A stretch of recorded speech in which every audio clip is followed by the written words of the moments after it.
2018년 새해 첫 주일 아침입니다. 예배 저는 모두에게 주의 은혜와 평강이 가득하시기를 주의 이름으로 축복합니다. 새해는 여러분 가운데 어둠이 변화해 빛이 되기를 원합니다. 여러분의 탄식이 변화해 새 노래가 되기를 축복합니다. 여러분 가난한 자가 부요한 자가 되기를 원합니다. 여러분 두려움이 변화해 하나님 앞에 올려드리는 기도가 되기를 원합니다. 오늘 한 해 동안 하나님 앞에 올려드리는 모든 믿음의 소원들이 주님 뜻 가운데 응답되기를 주의 이름으로 축복합니다. 올 2018년 저에게 표현은 강하고 담대하라입니다. 같이 해볼까요? 강하고 담대하라. 작년에는 뭐였습니까?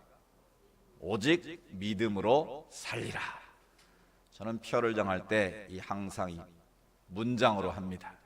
뭘 이루는 교회가 아니고 믿음은 순종이고 또 행함이기 때문에 우리가 문장으로 만들어서 그것을 마음에 새기고 그렇게 살아가게 될 때 하나님의 은혜가 임할 줄로 믿습니다. 올 한 해 또한 우리는 여호수아서를 중심으로 하나님의 말씀을 배우게 될 것입니다.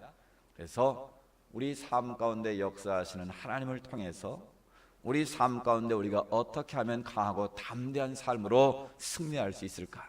하나님의 약속의 땅을 우리가 찾아가는 믿음의 주인공들이 될 수 있을까? 여호수아서를 통해서 우리가 그 비결을 배우고 여호수아의 그 믿음을 배우고 또 여호수아에 등장하는 많은 신앙의 선진들을 통해서 우리의 삶이 강하고 담대한 믿음으로 성장하고 성숙하는 복된 한 해가 되기를 축복합니다. 이 범브란트라는 루마니아의 목사님이 계셨는데 나치 치하에 수많은 동유럽의 사람들이 학살을 당했습니다. 이 렘브란트 목사님도 감옥에 붙잡혀서 죽음의 날을 기다리고 있는데 그 목사님이기 때문에 몰래 성경을 가지고 들어가서 성경을 읽기 시작했습니다.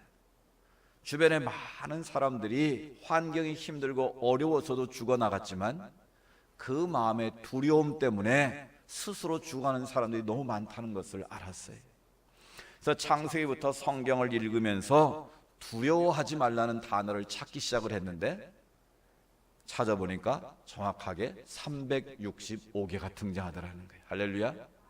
그래서 이 목사님이 깨닫기를 우리가 어떤 환경에 있든지 1년 365일 동안 하나님은 우리를 향해서 뭐 하지 말라? 두려워하지 말라고 명령하고 계시는구나. 그런데 우리가 환경을 보고 사람 보고 두려움 때문에 스스로 죽어가고 있구나. 그래서 365일 동안 범사에 감사하는 마음으로 살기를 다짐했고 또 많은 사람에게 도전을 주어서 함께 승리할 수가 있었다라는 거예요. 오늘 우리가 살고 있는 현장을 보면 많은 두려움의 요소들이 있습니다. 그건 권력을 가진 자도 두려움이 있고요, 권력이 없는 자도 두려움이 있어요. 돈을 많이 가진 자도 두려움이 있고요, 돈이 없는 자도 두려움이 있어요. 건강한 자도 두려움이 있고 건강이 약한 자도 두려움이 있어요. 건강한 자는 무슨 두려움이 있을까요?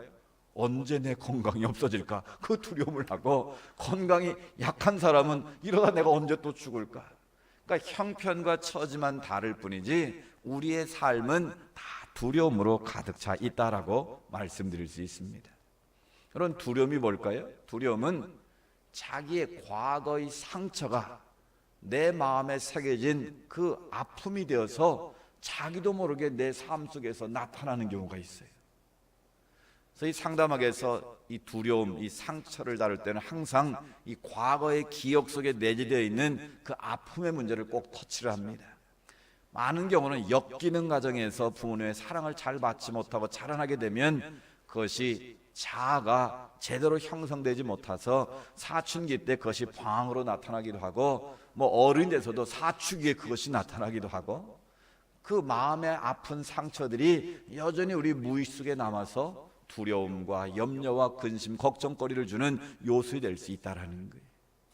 그러니까 환경적으로 상처를 통해서 우리가 두려움에 빠지는 경우도 있고요, 이 선천적인 경우도 있습니다. 이 선천적으로 겁이 많은 사람이 있어요. 그죠? 작은 것을 보고도 막 심장이 막 벌떡벌떡 뛰는 사람, 장난으로 했는데도 막 기절할 듯이 놀라는 사람도 있잖아요. 그러니까 선천적인 그런 두려움으로 인한 불안을 느끼는 분들이 있어요. 그것이 어떤 것이든지 간에 우리가 인생을 살면서 많은 두려움을 경험할 수밖에 없고 느끼며 살아갈 수밖에 없다라는 거예요. 그럼 무엇이 내 안에 내 삶 가운데 큰 두려움을 주는지 한번 점검해 보시기 바랍니다. 우리가 이 두려움을 극복하지 못하면 온전한 하나님의 뜻을 이룰 수 없고 온전한 믿음으로 하나님 앞에 다가갈 수가 없다라는 거예요. 그래서 마귀는 뭘 항상 이용할까요? 우리 안에 있는 두려움의 가라지를 자꾸 뿌리고 그 두려움을 심화시키고 극대화시켜서 하나님께로 나아가는 것을 가로막는다는 거예요. 하나님의 뜻을 이루지 못하도록 하고 우리의 자존감에 상처를 주고 우리에게 열등감을 심어줘서 우리로 하여금 낙심하고 좌절하고 포기하게 만든다는 거예요. 그래서 우리가 새 첫 주를 맞이해서 우리 안에 있는 두려움을 극복하는 것이 중요한 이 한 해의 첫 출발점이 될 수 있습니다. 자, 그러면 내 안에 있는 두려움의 요소가 무언가 한번 점검해 보시고 그것을 넘어서면 우리가 승리할 수 있지 않겠습니까?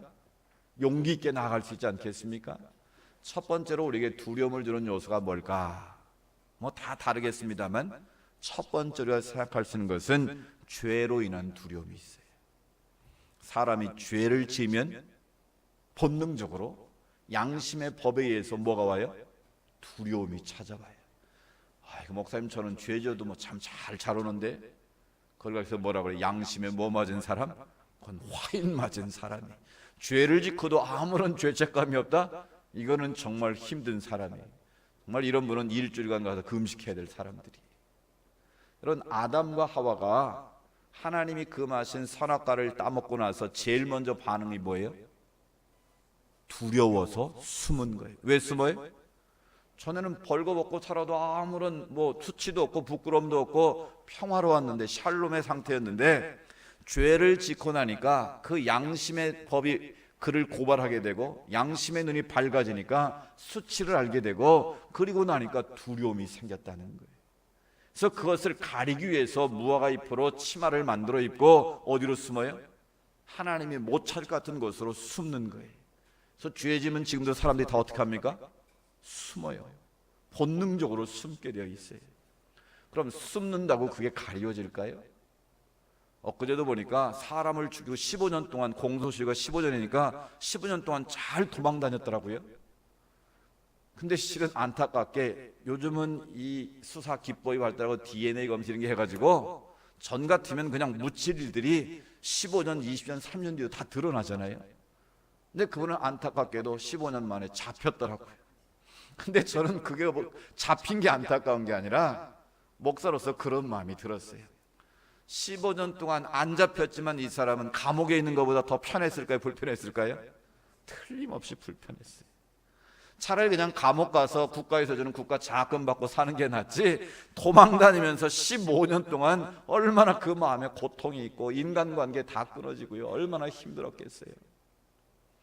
최근 중국에서는요, 사람을 죽이고 도망을 갔는데 이 사람이 말 못하는 이 벙어리 행세를 한 것이, 이 사람이 10년 만에 잡혔는데 이게 성대가 굳어가지고 말을 못하는 거예요, 실제로. 그러니까 스스로가 지난 10년 동안 너무 힘들고 고통스러웠다고. 근데 이제 의학적으로는 뭐 계속 훈련하면 뭐 성대가 다시 뭐 풀릴 수 있다고 그러는데 10년 동안 말할 수 있는데 못하고 사는 그 인생이 얼마나 고통스럽겠냐고요. 여러분, 죄라는 것은 바로 그런 것입니다. 왜 예수를 안 믿어도 보통 사람 죄 짓고는 못 살아 그런 말 하잖아요. 그건 하나님의 말씀의 법에 따라 우리가 그렇게 살 수밖에 없는 거예요. 죄를 짓고도 주님 앞에 그 문제를 회개하지 못하면, 그 문제를 해결하지 못하면 그 인생은 누가 정죄하지 않아도 스스로 자신의 감옥에 살게 된다라는 거예요. 그래서 올 한 해 동안도 우리가 알고도 지은 죄가 있고 모르고도 지은 죄가 있을 겁니다, 앞으로. 그렇지만 주님께서 우리의 모든 죄를 이미 십자가에서 용서하신 줄로 믿습니다. 뭐만 용서받지 못할까요? 고백하지 않는 죄는 용서받지 못합니다. 상처도 드러내지 않으면 상처가 치유되지 않아요. 드러낼 때 그 상처가 치유되는 거예요. 하나님 앞에, 주님, 제가 이런 잘못을 범했습니다. 사람에게 할 필요는 없어요. 왜냐하면 사람한테 말하면 서로가 또 상처가 돼요. 저는 상담을 했기 때문에 교인들이 와서 어떤 데는 은밀한 자기죄를 고백하려고 할 때가 있어요. 그러면 저는 딱 막습니다. 그런 문제는 하나님 앞에 고백하십시오. 그걸 아는 순간 목사도 힘들고 당신도 은혜 받고 나면 목사 얼굴 못 봅니다. 그러면 결국 우리 관계는 끊어질 수밖에 없습니다. 그런 문제는 하나님께만 고백하십시오. 그러면 하나님이 처리하시고 하나님이 은혜를 베푸시면 해결되는 겁니다. 여러분, 그렇습니다. 내 안에 너무 은밀한 죄까지 다 사람에게 말할 필요 없어요. 부부관계도 마찬가지예요. 부부관계는 솔직해야 된다고 그래가지고 어떤 사람이 아버지 학교 가서 은혜 받고 자기 아내한테 가서 남편 자기 옛날 과거 미스터리 얘기를 다 해버린 거예요.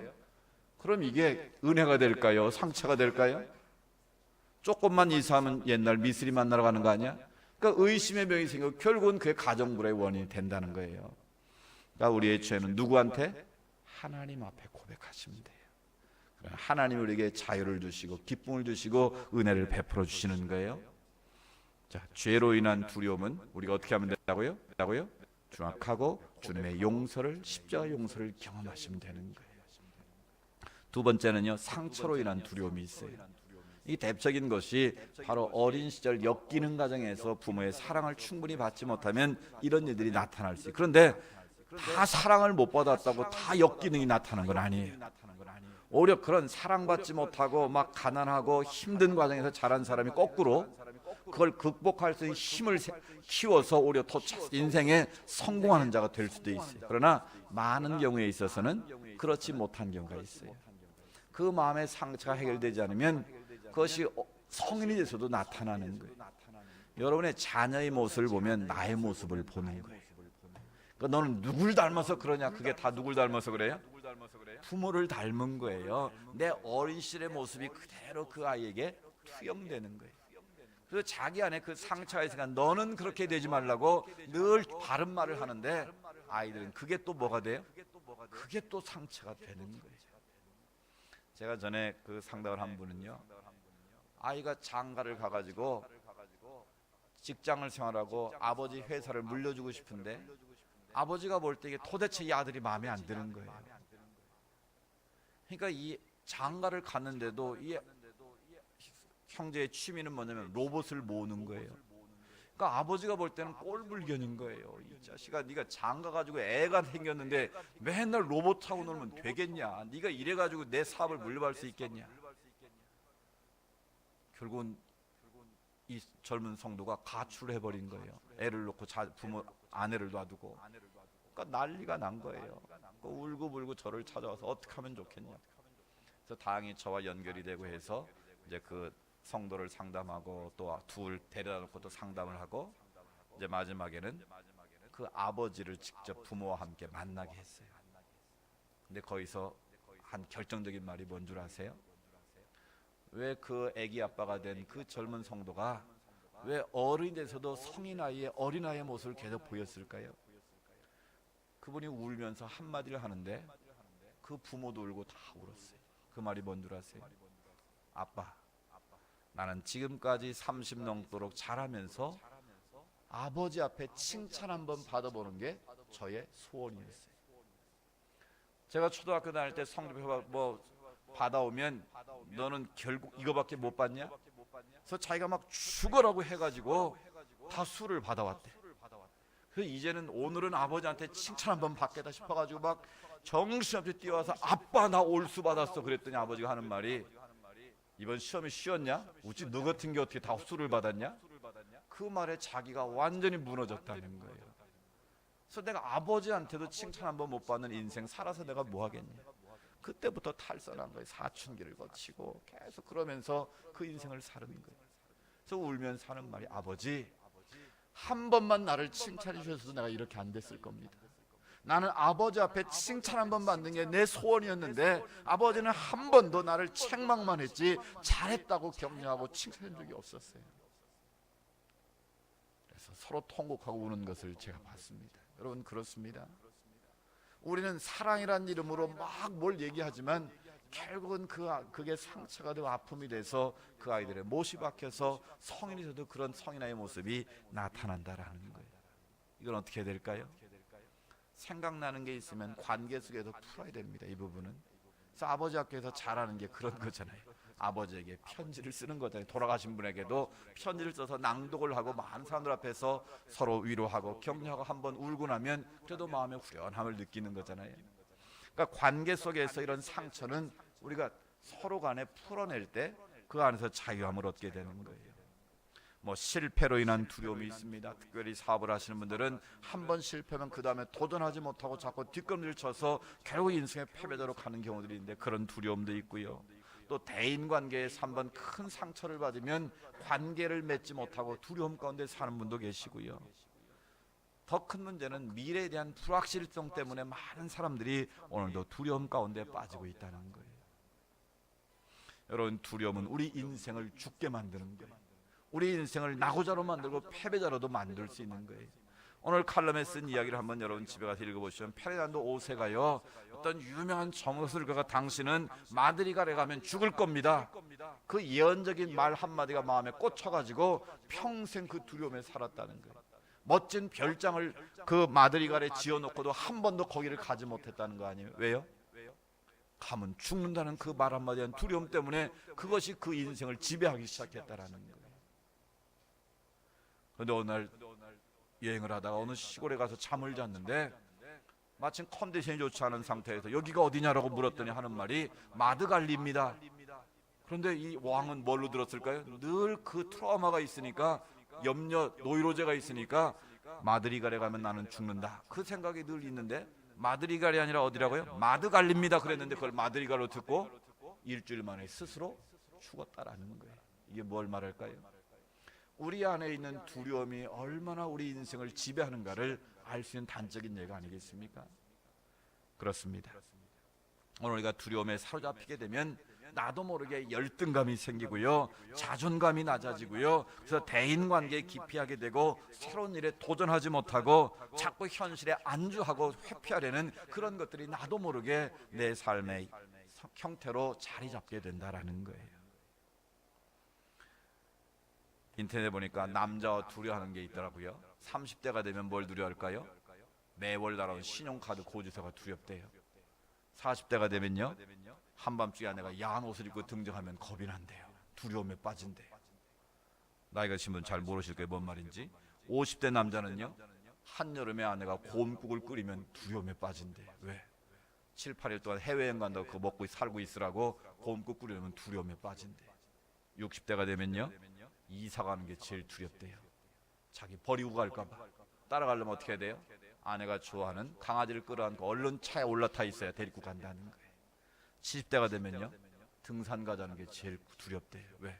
산에다 버리고 올까봐. 뭐 이런 힘을 잃어버린 이 시대의 아버지들의 두려움을 유머에서 표현한 것인데요. 아무튼 두려움은 우리 인생을 그렇게 힘을 못 쓰게 만든다는 거예요. 오늘 읽은 여호수아서를 한번 보십시오. 여호수아 1장에 가장 많이 등장하는 1절부터 9절까지 읽은 단어 가운데 3번씩이나 나오는 단어가 강하고 담대하라는 말이에요. 올 표의 말씀이 3번씩이나 강하고 담대하라. 이건 누가 누구에게 주시는 말씀이에요? 하나님께서 여호수아에게 주시는 명령의 말씀이에요. 왜 하나님께서 지금 여호수아에게 이렇게 말씀하셨을까요? 오늘 본문의 시작은 뭘로 시작합니까? 여호와의 종 모세가 어떤 후에? 죽은 후에. 여기서부터 여호수아의 두려움이 시작된 거예요. 여호수아는 어떤 사람이에요? 모세의 수종자였습니다. 모세의 뒤를 따라면서 모든 오늘날은 리더십의 수업을 다 받은 사람이에요. 가장 가까이에서 모세를 잘 모시고 모세가 어떻게 하나님 앞에 행했는가를 가장 잘 보고 그것을 경험하고 깨달은 사람이 바로 여호수아예요. 그래서 여호수아는 모세가 두 손 들고 기도할 때 아말렉과의 전쟁터가 직접 하나님의 승리를 맛본 사람 아닙니까? 또 가나안 땅을 정탐할 때 가가지고 12명이 가서 여호수아 갈렙은 믿음의 눈으로 그 땅을 본 거 아니겠습니까? 그래서 여호수아 갈렙만이 그 땅을 차지하는 믿음의 주인공이 되는 그런 복을 누린 사람이에요.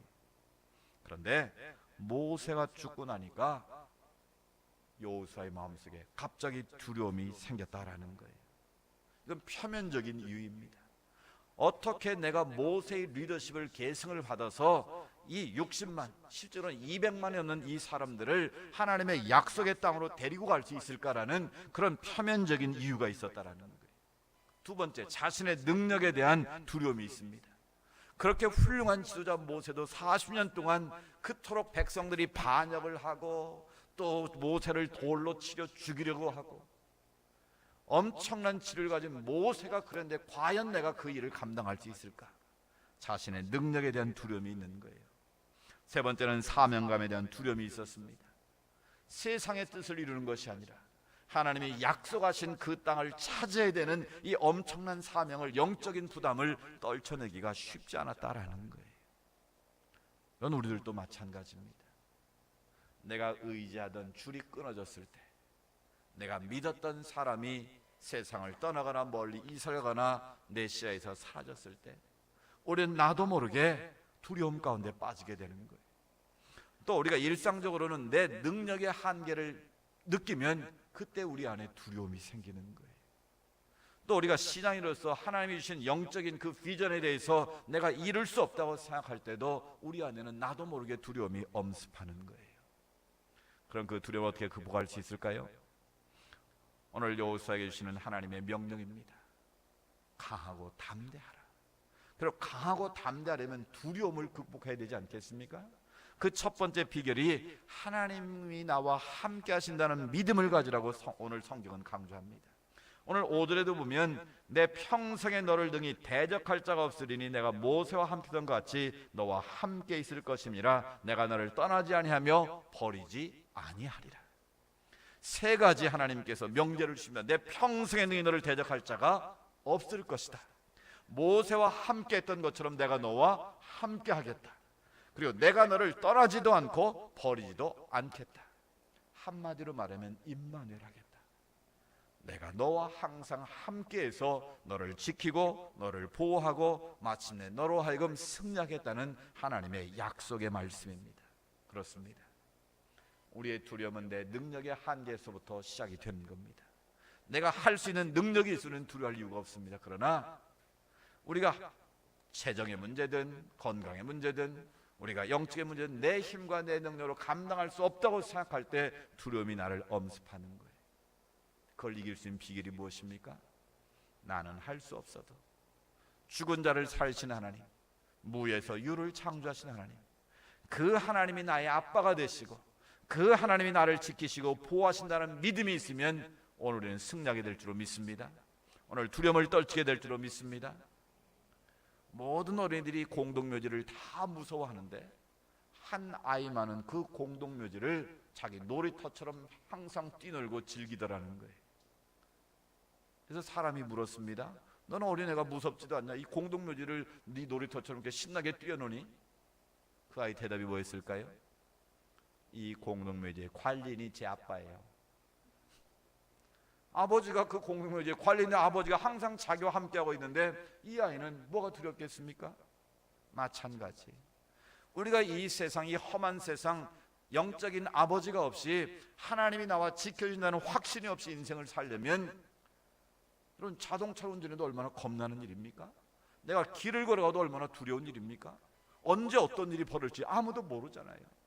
나야 그렇지만 내 자녀들은 부모와 떨어져 혼자 지 맘대로 돌아가는데 무슨 일이 벌어질지, 내 사업자가 오늘 어떤 일이 벌어질지 어떻게 알겠습니까?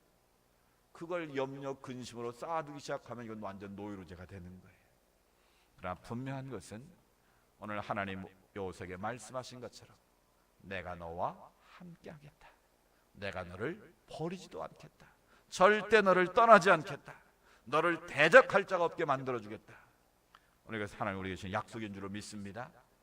올 한 해 동안 두려움 가운데 빠지지 말고 나와 함께 하시는 전능하신 하나님, 그분과 함께 믿음으로 승리할 수 있기를 축복합니다.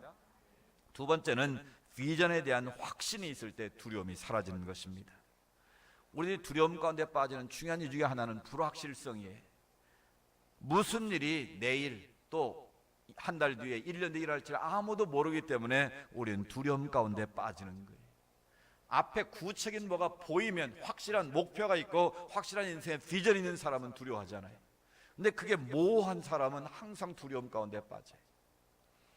이 최득이라는 유명한 수영 선수가 있는데 영국 해협을, 도보 해협을 왕복을 건넌 사람이에요. 이 사람이 미국의 독립기념일을 맞이해서 이 캘리포니아 해안에서 카타리나라는 섬을 건너가는 그런 도전을 했습니다. 이 35km 정도가 되는데 16시간 정도를 걸려야 사투를 벌여야만 올 수 있는 거리입니다. 그래서 상어로부터 보호하기 위해서 그물망을 치고 이제 견인하는 배가 있고 그 뒤에서 응원하는 사람들이 따라오는 거예요.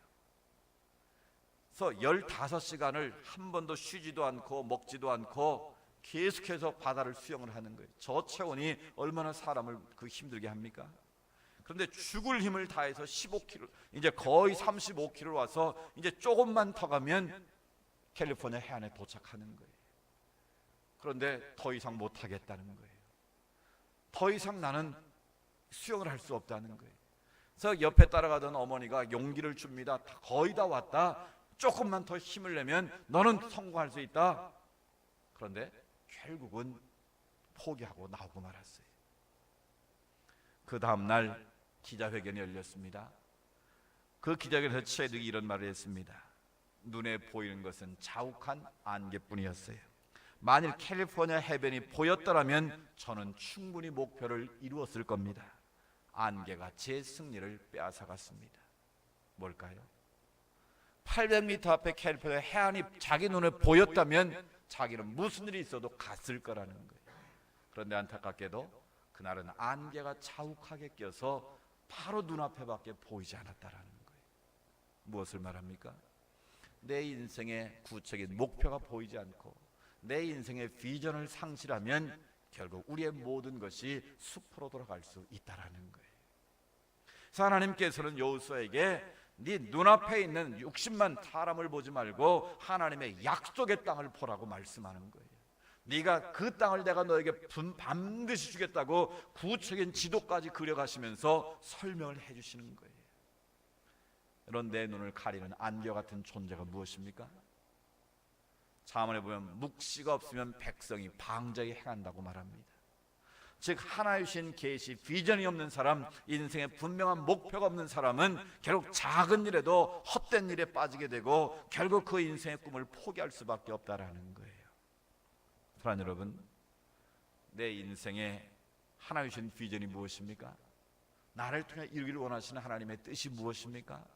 올 한 해를 시작하며 이렇게 구체로 보이지 않는다면 주님 앞에 기도하시기 바랍니다. 비전은 구체적으로 세우시기를 바랍니다. 하나님 앞에서 올 한 해 동안 내가 뭘 하기를 원하실까? 영적으로 주일 성수든 내가 하나님을 기쁘시게 하는 찬양의 삶이든 전도의 삶이든 봉사의 삶은 상관없이 구체로 내 삶의 목표를 정하십시오. 또 여러분의 이 일터에서 내가 해야 될 일이 무엇인가에 대한 분명한 목표를 가지시고 여러분의 일터에서 사업자에서 내가 해야 될 일이 무엇인가에 대한 분명한 목표를 가지고 비전을 품으십시오. 비전에 사로잡히게 되면 두려움은 사라지게 되어 있습니다. 그러나 안개가 내 눈을 가리우면, 내 욕심이 내 눈을 가리우면 그 인생은 열심히 사는 것 같지만 결국은 낙심하고 좌절하게 된다라는 거예요. 그래서 하나님께서는 여호수아에게 분명한 비전을 보여주시고 들어가 그 땅을 차지하라고 말씀하시는 거예요. 올 한 해 동안 여러분 안에 선명한 그런 비전을 가지고 하나님의 약속의 땅을 차지하는 은혜가 있기를 축복합니다. 마지막으로 진리의 말씀에 믿고 순종하는 것이 두려움을 이길 수 있는 가장 중요한 비결입니다. 여러분의 인생에 어떤 선택을 하거나 결정을 할 때 기준이 무엇입니까? 제가 목사로서 저 역시도 똑같이 느끼는 건데요, 내가 어떤 일을 결정할 때, 판단할 때 그 기준이 분명하면 결정하는 게 어렵지 않아요. 그런데 그게 내 욕심이 개입이 되고 내 뜻이 개입이 되면 판단이 참 안 됩니다. 어렵습니다. 며칠 끙끙 앓아도 답이 안 나와요. 근데 결국 제가 마지막에 내린 결론은 뭘까요? 이것이 하나님의 말씀의 기준에 비춰볼 때 옳은 거냐 그른 거냐, 이 일을 하나님이 보실 때 기뻐하실 일이냐 기뻐하지 않으실 일이냐, 그 기준에 딱 놓고 보면 금방 드러나더라고요. 여러분도 마찬가지. 오늘 여호수아에게 하나님 뭐라고 말씀하십니까? 강하고 담대하라는 명령의 마지막 말씀이 뭐예요? 너는 주야로 그 말씀을 어떻게 해라? 묵상하라. 묵상하는 게 뭐예요? 소가 되새김질하는 것처럼 그 말씀을 계속 되새김질해서 그것이 내 삶의 능력으로 나타나는 게 바로 묵상인 거예요. 말씀을 듣고 지나가면 그걸로 끝이지만 그 말씀을 되새김질해서 여러분의 삶의 자리에서 그것이 능력으로 하나님의 영광으로 나타날 때 그게 진짜 하나님의 복이 되는 거예요. 하나님의 말씀을 주야로 묵상하여 그것을 다 지켜 행하라. 그리하면 네가 우로나 좌로나 치우치지 않게 될 거라는 거예요. 우리의 삶이 왜 흔들립니까? 내 삶에 원칙이 없어서 그래요. 내 삶에 분명한 기준이 없어서 흔들리는 거예요. 올 한 해 여러분의 삶의 기준은 무엇입니까? 하나님의 생명의 말씀이 기준이 되시기 바랍니다. 내가 이 일을 하면 하나님이 기뻐하실 일이면 그것은 하나님께 영광이 되는 일일 겁니다. 그러나 내가 이 일을 통해서 아무리 많은 걸 얻어도 하나님의 기쁨이 되지 않는다면 그것은 잘못된 일이 될 것입니다. 분명한 하나님의 말씀에 선명한 기준을 가지고 먹든지 마시든지 무엇을 하든지 주의 영광을 위한 삶으로 우리가 나아가게 될 때 올해는 하나님이 약속하신 그 땅을 차지하는 그런 놀라운 은혜가 임할 줄로 믿습니다. 하나님은 올 한 해 또한 우리에게 강하고 담대하라고 명령하십니다. 우리 안에 있는 두려움을 극복하고 믿음으로 하나님이 약속하신 그 땅을 차지하라고 우리에게 명령하십니다. 주님이 우리와 함께 하십니다. 주는 우리에게 분명한 비전을 보여주십니다. 그리고 하나님의 말씀으로 새롭게 변화시키기를 원하십니다. 이 말씀 앞에 우리 모두 순종해서 하나님이 약속하신 그 땅을 차지하는 믿음의 주인공들이 될 수 있기를 주의 이름으로 축복합니다.